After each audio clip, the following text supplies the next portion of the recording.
साथियों, सभी को मेरा नमस्कार। भारत माता की जय। दोस्तों, आप देख रहे हैं भाजपा सरकार की बात हेमंत राज के साथ।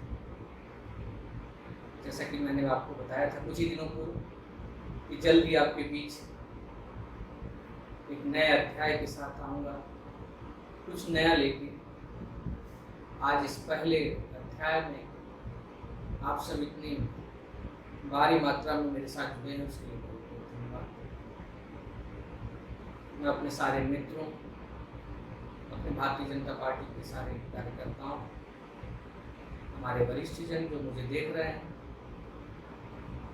हमारे अभिन्न मित्रगण और देश की जनता, मैं पुनः सभी को प्रणाम करता हूँ। साथियों, जैसा कि मैंने वादा किया था कि हम आपके बीच भाजपा सरकार द्वारा किए गए अनेकों योजनाओं कार्यों को लेकर आपके बीच चर्चा के लिए आएंगे। इसी क्रम में आज हम इस विषय पे बात करेंगे कि स्वास्थ्य और चिकित्सा के जगत में, इस क्षेत्र में नरेंद्र मोदी की सरकार ने कितना कार्य किया। दोस्तों, इसको शुरू करने से पहले मैं ये बताना चाहूँगा कि सन 2014 में जब भारतीय जनता पार्टी की सरकार बनी, तो 2014 से 15 तक में 10 नई योजनाएं हैं और 2019 तक 26 योजनाएं लाई। इन योजनाओं में मैं आपको बताना चाहूँगा किसान सम्मान योजना, जनधन योजना, अमृत योजना, आयुष्मान योजना, आवास योजना, शौचालय योजना, सौभाग्य योजना,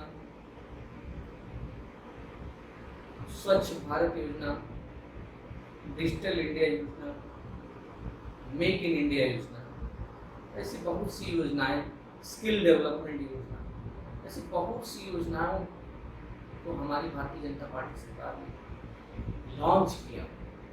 और केवल लॉन्च ही नहीं, धरातल पर उसको कंप्लीट करके दिखाया। ये सारी योजनाएं ऐसी योजनाएं रही जो चिकित्सा जगत में, स्वास्थ्य जगत में, शिक्षा जगत में, रोजगार की जगत में,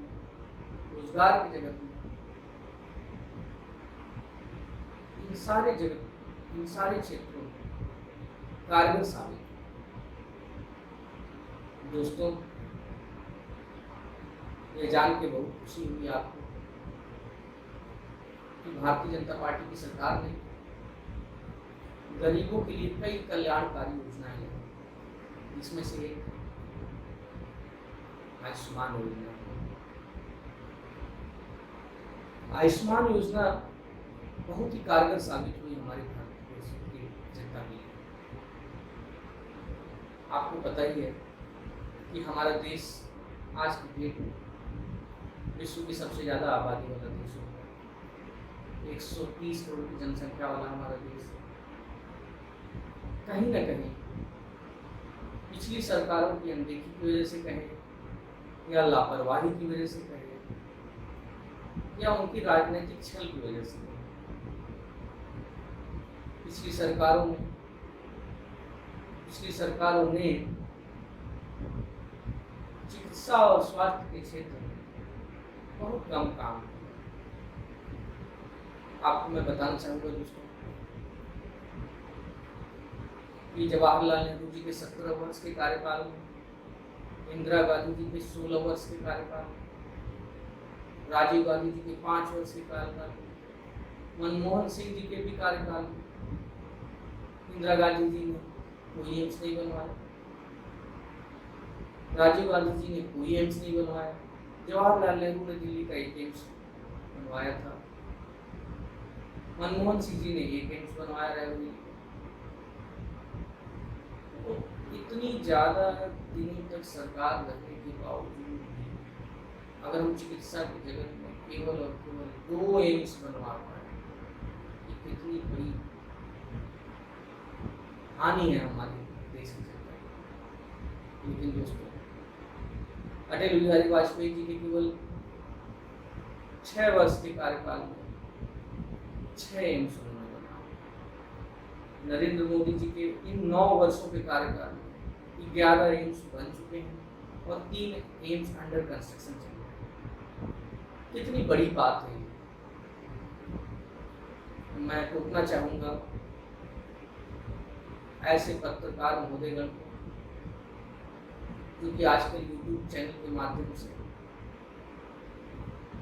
हमेशा भारतीय जनता पार्टी को और नरेंद्र मोदी जी के नेतृत्व में चल रही भारतीय जनता पार्टी की सरकार को गाली देते रहते हैं। आज तक जब भी मैंने उनको सुना है, कभी इस सरकार की प्रशंसा करते नहीं सुना। अरे भाई, कम से कम कुछ योजनाएं जो इतनी अच्छी अच्छी योजनाएं चल रही हैं उनके बारे में भी कुछ बताइए। देश हित में जो कार्य किए गए उनके बारे में भी बताइए। आप कहते हैं कि केवल हम विपक्ष के रूप में काम करते, उजागर कर रहे हैं ऐसी चीजों को जो गलत हो रहा है। तो क्या आपके मुंह में केवल गलत बोलने के लिए ही जी बनाई है भगवान? एक बहुत ही वरिष्ठ पत्रकार, आप सभी जानते हैं श्रीमान रवीश कुमार, कभी भी यूट्यूब पे या टीवी पे भी जब वो आते रहे, कभी भी वो नरेंद्र मोदी की सरकार को अच्छा नहीं, जनता ने चुन के भेजा इस सरकार को, तो जरूर कुछ सोचा होगा और पुनः चुन के भेज दिया तो भी जरूर कुछ सोचा होगा। हमें तो नहीं लगता कि जनता इतनी बेवकूफ है, लेकिन आप की बेवकूफ़ी जरूर कर रहे हैं कि कुछ न कुछ विपक्षी पार्टियों की बहकावे में आके आप केवल मोदी मीडिया वर्ड इस्तेमाल करके कटाक्ष करते रहे। खैर कोई बात नहीं, ये सब कुछ चलता रहेगा। हम आते हैं दोस्तों अपनी बातों पे, जो हम बात कर रहे थे आयुष्मान योजना। साथियों, आयुष्मान योजना एक ऐसी योजना आई जिसमें कमजोर वर्ग को, गरीब वर्ग को, जिनके पास आय का कोई ज़्यादा स्रोत नहीं होता है, किसान हो, ठेला पत्थरी वाले लोग, अपनी रोजी रोटी दिहाड़ी से कमाते हैं, डेली काम करते हैं, ऐसे लोगों के लिए एक कल्याणकारी योजना है जिसे हम आयुष्मान योजना कहते हैं, जिसके अंतर्गत 5 लाख का स्वास्थ्य बीमा निःशुल्क इलाज के लिए मिला। मैं धन्यवाद करना चाहूँगा अपनी नरेंद्र मोदी जी की, भारतीय जनता पार्टी की इस सरकार को, जिसने ऐसी कल्याणकारी योजना लॉन्च की। साथियों, केवल लॉन्च ही नहीं, हमारे देश के प्रधानमंत्री ने स्ट्रिक्ट आदेश दिया कि कोई भी प्राइवेट हॉस्पिटल मनमानी नहीं करेगा और बहुतेरे हॉस्पिटल्स जिनके पास सारी सुविधाएं उपलब्ध हैं वो इस योजना को अपने यहाँ लागू करेंगे और इसका प्रचार भी करेंगे। ये देखने को मिला साथियों कि इससे बहुत लाभ हुआ। आपको तो पता है कि 45 से 50 वर्ष पार करते करते हमारे देश में मोतियाबिंद की बहुत बड़ी समस्या है। मोतियाबिंद बहुतेरे लोगों को हो जाता है, मैक्सिमम लोगों को ये परेशानी पाई जाती है। आयुष्मान योजना के इस कार्ड के तहत आँख की जांच और आँख से मोतियाबिंद का इलाज, मोतियाबिंद हटाने के इलाज बहुत ही आसान हो और लोग हंसते मुस्कुराते अपना इलाज कराते। इसके अलावा भी बहुत सी बीमारियों का इलाज आसानी से होने लगा। देश की जनता इसके लिए आपका हार्दिक धन्यवाद करती है। मैं भी धन्यवाद करता हूँ कि आपने इतनी कल्याणकारी जनता को। साथियों, इसके अलावा एक योजना का नाम मैं लूँगा जो 2005 से हमारे देश में चल रही है। इस योजना का नाम है जननी सुरक्षा योजना। साथियों, हमारे देश में जो कि एक कृषि प्रधान देश है, कमजोर वर्ग की आबादी बहुत ज़्यादा है, डेवलपिंग कंट्री में अभी कमजोर वर्ग की आबादी ज़्यादा होने पर जो महिलाएं हैं उस कमजोर वर्ग की, उनको प्रसव के समय बहुत सी समस्याएं आती हैं। एक आंकड़ा निकाला गया तो ये देखा जाता है कि 40% महिलाओं की प्रसव के समय डेथ हो जाती है, 35% बच्चों की प्रसव के समय डेथ हो जाती, संतान की पैदा होते ही मर जाती है। और शेष प्रतिशत ये देखा गया लगभग 35% कि महिला और बच्चे दोनों प्रसव के समय मर जाते हैं। साथियों, ये एक बहुत बड़ी समस्या है मानव जीवन को बचाने के लिए। उनको कुछ न कुछ सहयोग देने के लिए ये योजना लागू की गई उस समय की सरकार ने, जिस समय मात्र केवल 1000 रुपया 2005 में मिलता था। कुछ दिन बाद ये पैसा 1400 रुपये हुआ, किंतु आज नरेंद्र मोदी जी की भारतीय जनता पार्टी की इस सरकार में 6000 रुपये मिलते हैं उन माताओं बहनों को जिनको संतान की प्राप्ति है। मैं आपको इसमें की मुख्य बात बताना चाहूँगा। आप कहेंगे कि ये योजना तो पहले से लागू की गई है, फिर आप उसकी प्रशंसा मोदी जी क्यों कर रहे हैं? जिसने लागू किया उसको करनी चाहिए। बात सही है बिल्कुल साथियों, लेकिन मैं आपको कुछ बताना चाहूँगा। साथियों, पहले ये पैसा कैश में दिया जाता था।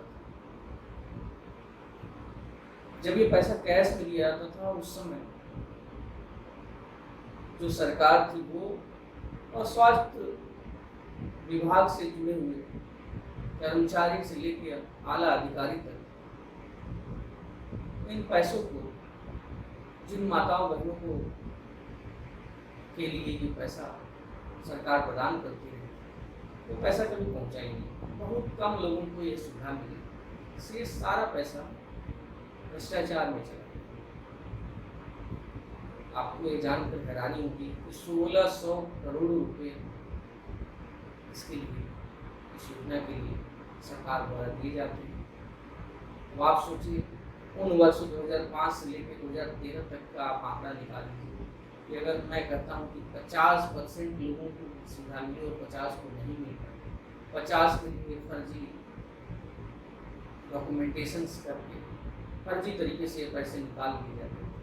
कैश में चूंकि इन पैसों का वितरण था तो कोई रिकॉर्ड नहीं रहता। तो सोचिए साथियों कितना लंबा घोटाला चलता है। अब बात आती है हमारी इस सरकार की, तो मैं आपको बता रहा हूँ, इसको ध्यान से सुनिए। जब नरेंद्र मोदी जी की सरकार बनी तो जन धन योजना लाई गई। इन जन धन योजना के माध्यम से प्रत्येक गरीब व्यक्ति का खाता लगभग मैक्सिमम 90% लोगों का खुल गया। 3-4 वर्षों में खुल गया। जब ये जन धन योजना लाई गई तो बहुत से विपक्षी पार्टियां गिरगिट की तरह कभी रंग बदलने लगी, कभी मेढक की तरह चिल्लाने लगे और ये कहने लगे कि ये गलत हो रहा है, इससे कुछ फायदा नहीं होगा, ये केवल जनता को बेवकूफ़ बनाने के लिए प्रधानमंत्री जी कर रहे हैं। आप सोचिए किस किस तरह की हीन भावना वाले लोग हमारे देश में विपक्षी पार्टियों में घिरे हुए हैं सब लोग। लेकिन मित्रों, ये जन धन योजना का बहुत योगदान है हमारे इस जन कल्याणकारी जननी सुरक्षा योजना। जब ये जननी सुरक्षा योजना में 6000 रुपये में, तो इस 6000 रुपये का जो अनुदान उनको मिला वो डायरेक्ट बेनिफिशियरी ट्रांसफर के माध्यम से, जिसको हम डीबीटी कहते हैं। आधार कार्ड बन चुका रहा, आधार कार्ड सबका अपने खाते से लिंक हो गया, सबके पास जन धन योजना के खाते हो गए। और सरकार ने कहा कि हम जो पैसा देंगे वो किसी को वितरण करने की जरूरत नहीं है, आप रिकॉर्ड कीजिए, हम यहाँ से पैसा डायरेक्ट ट्रांसफ़र करेंगे और डायरेक्ट बेनिफिशियरी ट्रांसफ़र डीबीटी के माध्यम से प्रत्येक ज़रूरतमंद माताएं बहनों को यह पैसा डायरेक्ट। सोचिए कितनी अच्छी बात है, जितना पैसा सैंक्शन हुआ उनके लिए उतना पैसा उनको सबको मिल गया और उनके लिए बहुत बड़ा ये योगदान ज़रूरत है जो कि मिला हो। आप सोचिए जब माताएं बहनें गर्भवती रहती हैं, बहुत पीड़ा सहन करती हैं, जब उनको संतान होती है तो एक अलग तरह की खुशी मिलती है। अगर वो संतान जीवित हो रह गया कितनी खुशी की बात है। और वो संतान और वो खुद जिस पीड़ा में रहते हैं उसमें 6,000 रुपये ही क्यों ना है ये, लेकिन ये बहुत उपयोगी कारगर होता है उनके लिए। इसके लिए डायरेक्ट बेनिफिशियरी ट्रांसफ़र के लिए सहायता के लिए मैं प्रधानमंत्री जी का हार्दिक आभार व्यक्त करता हूँ। साथियों, अब आप ये जोड़ लीजिए कि पहले कितने एम्स थे और आज कितने एम्स हैं। पहले 7 एम्स थे जिसमें 2 तो कांग्रेस ने खुलवाए थे, 6 अटल बिहारी वाजपेयी जी ने खुलवाए, टोटल 8 एम्स हुए। प्रधानमंत्री नरेंद्र मोदी जी की जब सरकार आई उन्होंने 13 एम्स खुलवा दिए, टोटल 21 हो गए। अभी 2-3 एम्स बन रहे हैं जो निर्माणाधीन है। सोचिए कितनी बड़ी उपलब्धि है। हमारा देश जनसंख्या बहुल देश है, इसलिए हॉस्पिटल्स पे लोड बहुत रहता है, कम हॉस्पिटल रहने की वजह से लोड बहुत है। मेडिकल सीट्स बहुत कम, मेडिकल कॉलेजेस कम होने की वजह से मेडिकल सीटें कम रहती हैं। मेडिकल सीटें कम होने की वजह से डॉक्टर्स कम निकलते हैं, नर्सेस कम निकलते हैं। डॉक्टर और नर्सेस कम होने की वजह से हॉस्पिटल्स में जनसंख्या तो बढ़ती जाती है, लेकिन डॉक्टर्स और नर्सेस कम होने की वजह से उनको इलाज प्रॉपर नहीं मिल पाता। इतनी बारीकी वाली चीज़ पे ध्यान देते हुए कार्य किया। पूरे भारतवर्ष में कैंसर के अस्पताल टोटल 40 हो गए।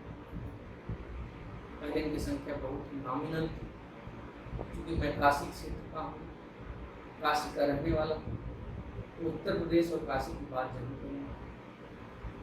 केवल हमारे काशी की भी बात की जाए तो हमारे यहाँ 2 कैंसर हॉस्पिटल, महामाना कैंसर हॉस्पिटल ये चित्रांगढ़ में और होमी भाभा कैंसर हॉस्पिटल हमारे कैंट तारा के पास। मैं साथियों बताना चाहूँगा कि पूरे पूर्वांचल ही नहीं, बिहार, पूर्वांचल, उत्तर प्रदेश के समूचे इस क्षेत्र के लोग इलाज कराने वहाँ आते हैं और इतनी अच्छी सुविधा पाके जाते हैं, संतुष्ट होकर जाते हैं और हर बार वो प्रधानमंत्री जी को धन्यवाद देते हैं कि कितना नेक कार्य उन्होंने कराया। इसके अलावा मैं अपने उत्तर प्रदेश की बात जरूर करना चाहूँगा सर। मैं धन्यवाद देना चाहूँगा योगी आदित्यनाथ जी महाराज जी का कि जब से वो सत्ता में आए उन्होंने एक बात कही कि 6 एम्स खुलवाएंगे और मेडिकल कॉलेजेस बढ़ाएंगे।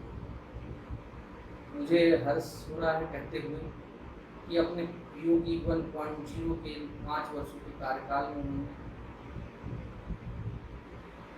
पहले 12 मेडिकल कॉलेज खोले थे उत्तर प्रदेश में, आज 30 मेडिकल कॉलेज हो गए। अभी योगी 2.0 की सरकार शुरू ही हुई है और इधर ही उन्होंने 5 और मेडिकल कॉलेज कर दिए। सोचिए 12 मेडिकल कॉलेज से 36 मेडिकल कॉलेज बनवा दिया। मैं नरेंद्र मोदी जी का आपको धन्यवाद देता हूँ। योगी आदित्यनाथ जी का धन्यवाद जरूर देना चाहूँगा कि सबसे ज़्यादा जनसंख्या 30 करोड़ आबादी वाला जो हमारा प्रदेश है उसमें मेडिकल की सुविधा के लिए मेडिकल कॉलेजेस ज़्यादा होना बहुत आवश्यक है। उन्होंने प्रण किया कि 1 डिस्ट्रिक्ट 1 मेडिकल कॉलेज देंगे और 1 डिस्ट्रिक्ट 1 मेडिकल कॉलेज सोचिए अगर पूरे उत्तर प्रदेश में हो जाता है 75 मेडिकल कॉलेज हो जाएंगे, और 75 मेडिकल कॉलेजेस हो जाएंगे तो मेडिकल कॉलेजेस में कम्प्लीटली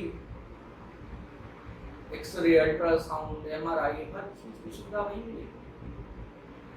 हॉस्पिटल्स तो प्राइवेट बहुत दे रहे हैं, किंतु उनकी फीस भी बहुत है, हर कोई उस फीस को तो बेयर कर नहीं पाता। अब सोचिए आयुष्मान कार्ड एक्सेप्टेबल होगा, डायरेक्ट बेनिफिशियरी ट्रांसफर हो जाएगा, पैसा इलाज का पैसा मुफ्त हो जाएगा, 1 रुपये की पर्ची से लेकर 10 रुपये की पर्ची तक में फ्री में इलाज करा लेंगे। वही सुविधा वहाँ मिलेगी जो सुविधा हम प्राइवेट हॉस्पिटल्स में लेते हैं। कितना लोड कम हो जाएगा। अब बात आती है डॉक्टर्स को लेकर आप कहाँ से आएंगे, तो आपको पता ही साथियों को मेडिकल कॉलेज जहाँ जहाँ शुरू हुए वहाँ पढ़ाई भी शुरू हो चुकी है। आने वाले 4 वर्षों के बाद हमारे उत्तर प्रदेश में ही केवल डॉक्टरों की संख्या बहुत हो जाएगी, और वो डॉक्टर्स वैसे ही उन्हीं मेडिकल कॉलेज और हॉस्पिटल्स में इस्टेब्लिश हो जाएंगे और इलाज आसान हो जाएगा। वन मंडल वन यूनिवर्सिटी की भी जो परिकल्पना किया है योगी आदित्यनाथ जी, उस पर काम होने लगा है। कई जगह यूनिवर्सिटियाँ खुल गई, बहुत जगह निर्माणाधीन है।